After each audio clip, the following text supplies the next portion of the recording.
Welcome, everybody. Welcome to today's episode of 10 Minutes on the Fly with Cassandra. I have nothing prepared for you. It looks like Willful Wizard will be stepping in and Practical Peacock. They look like they want to step to the front. So say hello to Practical Peacock and to Willful Wizard.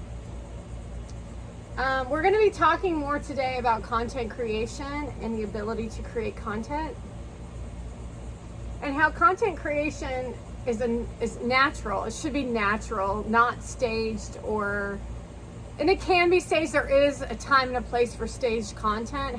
For the most part, when you're dealing with TikTok, when you're dealing with Instagram, when you're dealing with Facebook, there's a heightened need for a natural production of content for people to actually get to communicate in a way that's intelligent, connecting, and it's a hefty topic in the sense of it's just lacking. People spend their 4 hours making a 10-minute video that could have been made in literally 10 minutes and 3 minutes to post it on a platform. Although, just to let you know, if you post a pre-video and post it on TikTok, which I accidentally did yesterday, it takes forever for it to download. So my recommendation over there on TikTok is not to produce any content more than 3 minutes. The likelihood of your content being seen over there in that long-term phase of your audience is very minimal. People don't want even really a 3-minute video unless you grab their attention, or they really like 1 minute and under. That's how little people can pay attention. What else do you want to say about that? So you should really focus on producing the longevity content here on YouTube. It feels safer. It feels more educational. It really does feel more authentic. Personally, I feel when I'm over here on YouTube, I feel like I'm working more along the lines of professionals. And I'm not talking about a content creator who's 20, who has no degree. I'm sorry, but you all have got to get it together. It's unintelligible to me that you would think that acting like a robot, because you've learned how to behave in front of a camera that way, is normal. And it makes me wonder who you are in real life. And if that's who you are in real life, I mean, you need to do something with your life. You need to turn the computer off and you need to start getting some hobbies. Okay?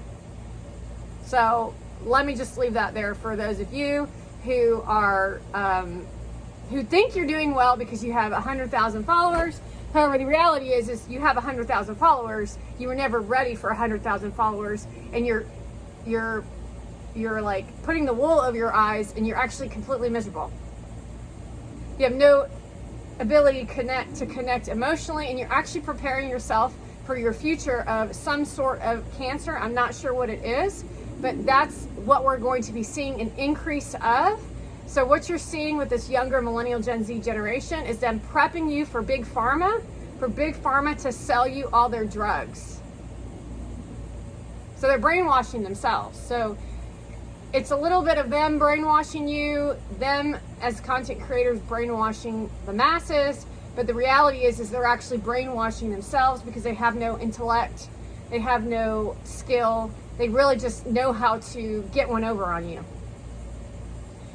And I want to digress on this because there are levels to this. There's a gentleman that I actually, I think I shared his content talking about manipulation, who has so much potential. Literally, he's a wizard. However, there is something robotic about the way that he produces and his discussion with the camera. I mean, he doesn't really know how to connect to people. Although he knows how to connect to people, and it's the awkwardness that's created by going viral in mass quantities when you're not self-aware.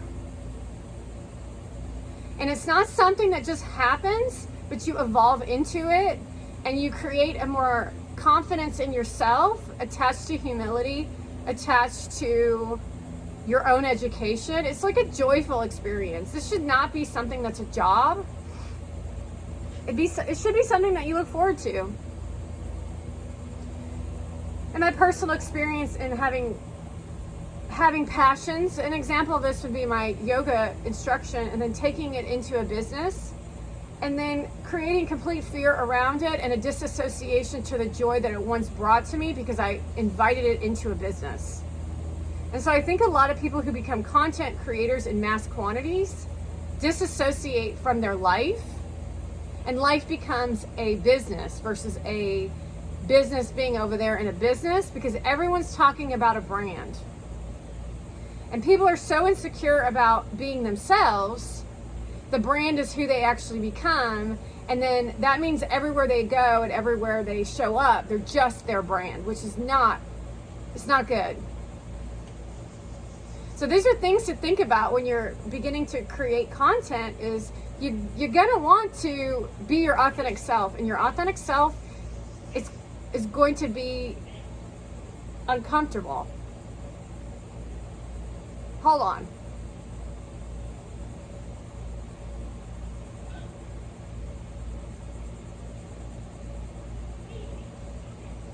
We have a dog on the loose. Sorry, I was distracted. That's okay, no problem. Let's see.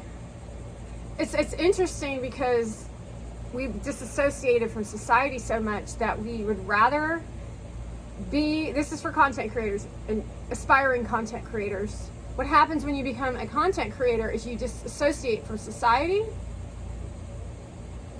because you're embarrassed by what you're producing, or because people don't believe in you. And so you just keep it quiet, and then you actually disassociate from society as a whole, and then you really have nothing to talk about people or talk about to people. So it's definitely something to watch out for, because this older generation doesn't quite understand content creation. However, the older generation is who should be on these platforms.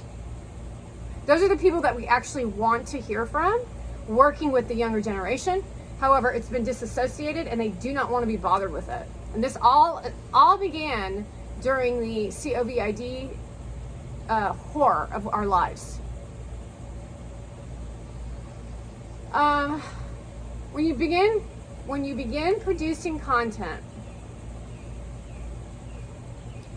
you want to look at it as a canvas, and you have the paintbrush and the video is the canvas. What colors will you paint? And I don't mean race. We're not fueling agendas here. We're fueling life. You want to uplift people, not bring them down. So you don't want to talk about trauma dumping. I swear, y'all and your trauma dumping is the most outrageous, grosso conversation that is out there at this time. Of how this person did this. You're like 70 years old and you're still talking about it? It's like, come on, dude.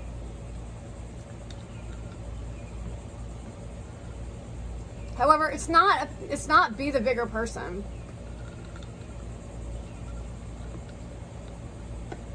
It's more than that. And you're actually calling yourself out, because if you haven't handled it by the age of 70, then you're probably doing it to someone else. So this is more along the lines of unveiling truths, trauma dumping. Now, there's a time and a place to share experiences. However, when you're first starting out, it's definitely not the time. No one really wants to hear it. They want to know what's in it for them. You want to take a look what's in it for them, and you want to take a look at yourself and your own life experiences and what has happened in your life, negative or positive, that you've turned into a more practical, positive, wizardy experience of evolution for your relationships, for your businesses, for your hobbies, for things that you care about. And it comes in the listening, but it comes also in the delivery of the message. And so those are a couple of things that you'll be working on as you evolve your content with your confidence. An initial content creator, if you show up completely confident, goodbye. Because we already know that you're full of yourself, and then you're full of it. Meaning you probably sat back for 2 days and rehearsed your dialogue versus coming on and doing an authentic version of yourself to educate people on who you are as a person, associating it to a product that becomes a brand. You could take a look at brand as, let's say I like VeeFriends. You look at VeeFriends and you think Cassandra. That's a brand. You look at Cassandra and you think, wow, she's really smart and educated. I really enjoyed listening to her speak. I really get a lot of feeling.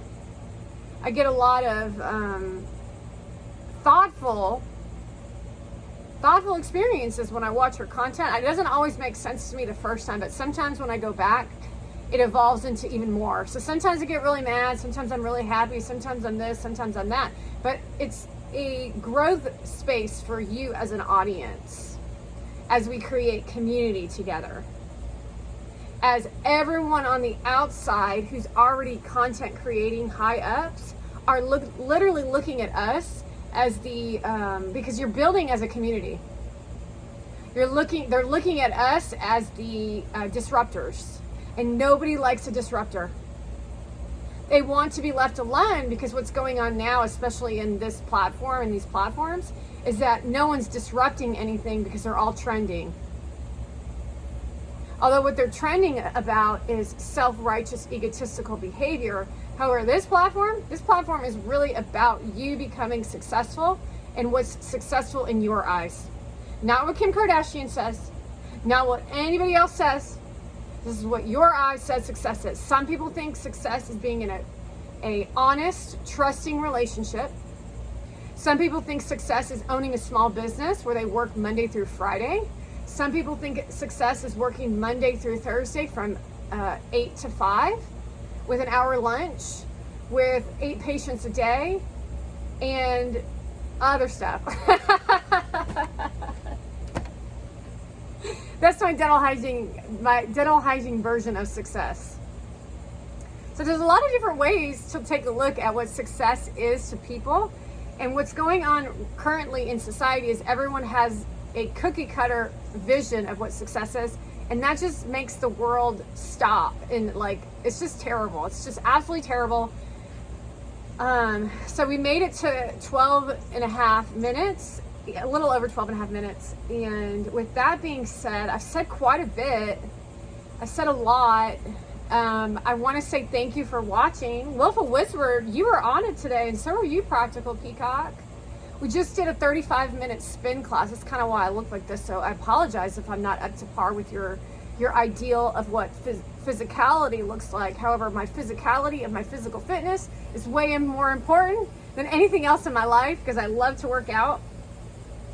I want to say, if you like this page, please share. You want to share, you want to follow, you want to like, and then you want to call your mom on the phone and you say, hey mom, hey, what are you doing? Oh, nothing. I was just going to tell you about this girl on the internet. I wanted you to follow and like her page because I think she's really insightful and she can give you some insights onto what's going on in the planet, on the world, etc., etc. And then that's that. Okay, mom, I love you. Bye. Click.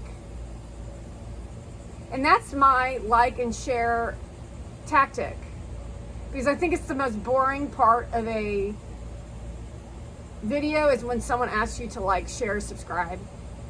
But if you do like and share and subscribe, I want to say thank you for that.